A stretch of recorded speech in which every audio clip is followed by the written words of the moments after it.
हरे कृष्णा, राधे राधे। आप सबका वेलकम है वृंदावन सखी में। आई होप आप सब खुश होंगे, बढ़िया होंगे और हमारी तरह ठाकुर जी की सेवा में मदमस्त होंगे और ठाकुर जी की कृपा का अनुभव भी कर रहे होंगे। तो फ्रेंड्स, अगर आप इस चैनल पे नए हैं तो इस चैनल को लाइक करना, शेयर करना, सब्सक्राइब करना ना भूलें। आप लोगों के काफ़ी मुझे प्रश्न आते हैं, काफ़ी क्वेरीज आती हैं और उन प्रश्नों के ऊपर ही मैं रोज़ वीडियोस बनाती हूँ। तो मुझे कई बहनों ने लिखा, दीदी हम ठाकुर जी को भोग लगाते हैं, तो जो भोग हम ठाकुर जी को लगाते हैं कृपया करके हमें ये बताइए कि उस भोग का बाद में हम क्या करें। तो देखिए, भोग के ऊपर मैंने पहले भी कई वीडियो बनाए हैं। अगर आपने नहीं देखे हैं तो मेरे चैनल पे जाके आप भोग के वीडियोस देख सकते हैं, क्योंकि ठाकुर जी की सेवा हर घर में होती है। हर घर में ठाकुर जी की सेवा होती है। ठाकुर जी को सुलाना, उठाना, नहलाना, भोग इत्यादि सारे कार्य किए जाते हैं, क्योंकि जो ठाकुर जी को घर में रखता है तो ठाकुर जी की आठों याम की सेवा भी वो करता है। और भोग लगाने के लोगों के अपने अपने नियम हैं। कई तो दिन में 2 बार भोग लगाते हैं, कई दिन में 4 बार भोग लगाते हैं, कुछ लोग दिन में 6 बार भोग लगाते हैं, कई लोग दिन में 8 बार भोग लगाते हैं। तो हर किसी के अपने अपने नियम हैं। कई जगह तो आठों याम की सेवा होती है। हमारे यहाँ तो जो भी चीज़ पहली बनती है या जो भी चीज़ हम मार्केट से पहले लाते हैं, सबसे पहले ठाकुर जी को हम भोग लगाते हैं।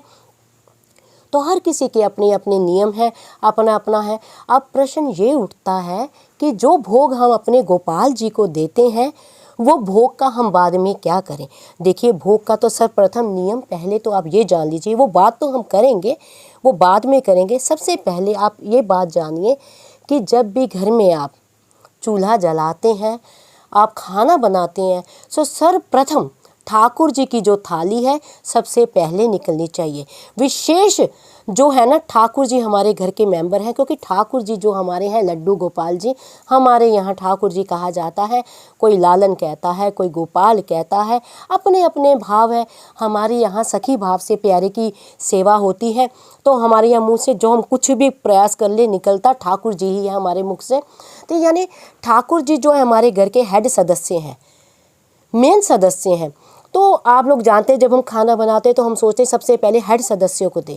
तो इसलिए घर में जब भी आप खाना बनाएं तो सर्वप्रथम ठाकुर जी की पहली थाली निकलनी चाहिए। और ठाकुर जी को भोग लगाने का भी एक तरीका है, मैंने पहले भी आपको बताया है कि ठाकुर जी को जब आप भोग लगाएं तो पहले तो गरम गरम भोग ठाकुर जी को ना दें, भोग हिला के गरम हवा निकाल के ठाकुर जी को दें। दूसरा, उसमें तुलसी दल अवश्य डालें। बिना तुलसी दल के हमारे जो प्यारे हैं ना, भोग को ग्रहण नहीं करते हैं। और तीसरा, जब भी ठाकुर जी को भोग दें तो आप ये प्रयास करें कि ठाकुर जी के आगे एक पर्दा लगा दें, क्योंकि जो हमारे प्यारे हैं ना, इनको छिप के बैठ के खाने की आदत है। अब आप ठाकुर जी को भोग दे देंगे और आप सामने बैठे होंगे तो ठाकुर जी असमंजस में रहेंगे, भोग को ग्रहण प्यारे नहीं कर पाएंगे। तो जो तरीका एक है, ठाकुर जी के आगे अगर हो सके तो आप पर्दा लगाइए। अगर पर्दा नहीं लगा सकते हैं तो ठाकुर जी का अगर कमरा ही अलग है तो भोग दे के ठाकुर जी को रख के प्रार्थना करके, प्यारे ये भोग हमने आपके लिए बनाया है, कृपा करके इसे पाएं। तो ठाकुर जी को ये बोल के जो जल वगैरह की व्यवस्था है, तुलसी दल दे के भोग दे के प्यारे को आप वहाँ से चले जाएं। और कुछ समय बाद, ये नहीं कि भोग अभी दिया और उसी समय उठा लिया, ऐसा भी ना करें। कुछ बहनें ऐसे होती हैं कि उनको जल्दी जल्दी जाना होता है, तो या बच्चे को जल्दी भेजना, तो कहती, बच्चा कहता है मम्मी भूख लगी है, तो कहती है जब गोपाल के आगे थाली पड़ी है उठा के ले आ। या हस्बैंड ने जल्दी जल्दी जाना होता है तो कहते हैं ठाकुर जी के आगे हमने अभी भोग रखा और अभी उठा लिया। ऐसा कार्य आप कोई ना करें। ठाकुर जी के भोग की व्यवस्था अच्छी तरह से करें। तो जब आप ठाकुर जी के पास भोग उठाने के लिए जाएं थोड़ी देर बाद, और मन में ये आप ये भाव रखें कि प्यारे जो हमारे हैं भोग को खा रहे हैं, भोग को पा रहे हैं। अगर आपके मन में ये भावना होगी ना, तो यकीन मानिए जब ठाकुर जी के आगे आप भोग उठाने जाएंगे तो आपको लगेगा कि वास्तव में प्यारे ये भोग पा के बड़े प्रसन्न हुए हैं और बड़े चाव से उन्होंने खाया है। क्योंकि जैसी भक्त की भावना होती है, प्यारे भी वैसी वैसी लीला करते हैं। और भोग उठाने का भी एक नियम है, जब भोग उठाने जाए ऐसे नहीं कि धड़क से थाली उठा लें। ठाकुर जी को पहले आप ताली दें, यानी ठाकुर जी को पता लग जाए कि आप आ रहे हैं, तो ठाकुर जी के पास जाके उनसे पूछें, प्यारे अगर आपने ये भोग प्रसादी पाली हो तो ये प्रसाद मैं यहाँ से ले जाऊँ। तो फिर आप वो थाली उठाइए, तो जो घर में आपने भोजन बनाया है ना, वो भोजन में जो ठाकुर जी का भोग है वो मिक्स कर दीजिए। सब्जी में सब्जी, चावल में चावल और रोटी में रोटी रख के उसको आप डाल के हिला लीजिए।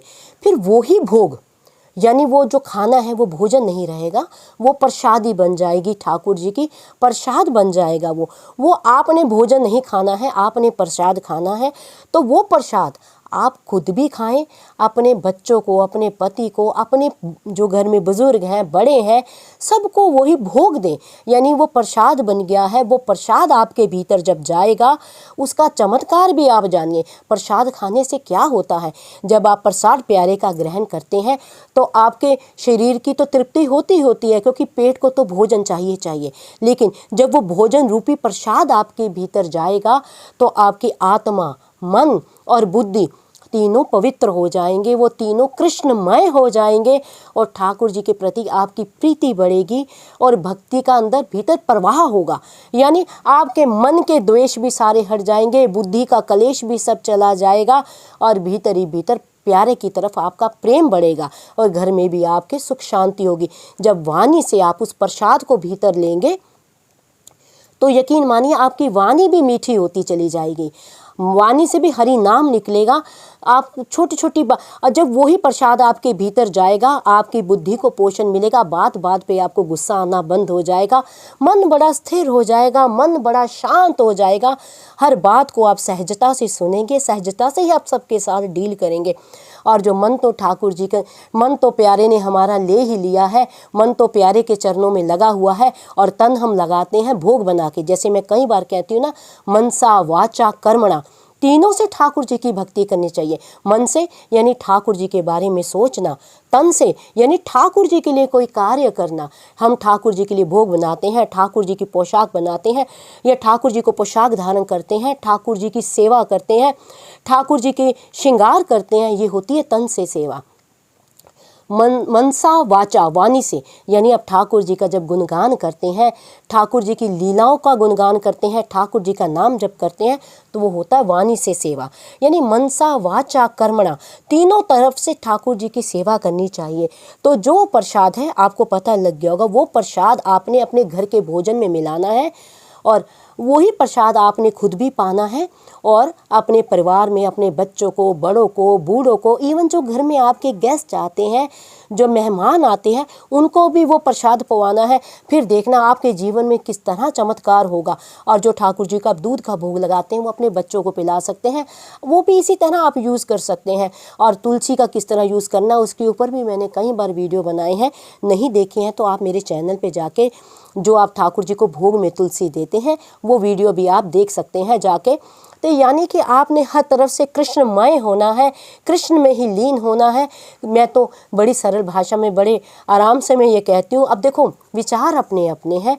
मेरा विचार है कि आप कृष्ण नाम की बूटी को घोलिए और पी जाइए। ये इससे बड़ा और कोई अच्छा कार्य हो ही नहीं सकता। मन भी ठाकुर जी का, तन भी ठाकुर जी का और बुद्धि भी ठाकुर में ही लगाइए। संसार में बुद्धि को ना उलझाइए। जो करना है प्यारे करेंगे, अपनी डोर उनके हाथों में दे दीजिए। संसार के कर्म जरूर कीजिए, कर्म ना छोड़िए। आप माँ हैं तो बच्चों का पालन पोषण कीजिए, आप पत्नी हैं तो घर परिवार चलाइए, आप घर की बहू हैं तो अपने बड़ों का आदर कीजिए। तो घर के जो आप कार्य हैं अपने, उन कार्यों से मुंह ना फेरिए, लेकिन डोरी अपनी मन अपना अपने प्यारे में लगाइए, उसके हाथ में डोरी दीजिए, श्री कृष्णाय अर्पण कर दीजिए आप। तो देखना प्यारे अपने आप आपकी जीवन की डोर अपने हाथों में लेके आपकी जीवन की गाड़ी को हाँकते चले जाएंगे। तो आई होप आपको पता लग गया होगा कि जो ठाकुर जी को हम भोग देते हैं, उस भोग का बाद में हम क्या करें।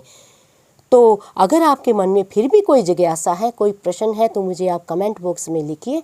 जितना मैंने संतों की वाणी से सुना है, जितना मैंने रसिकों के संग से पाया है और जितना इस प्यारे प्राण प्रीतम के प्रेम में पाया है, जितना मैंने अध्ययन किया है, उसी के अकॉर्डिंग ही मैं आपके प्रश्नों का जवाब देती हूँ।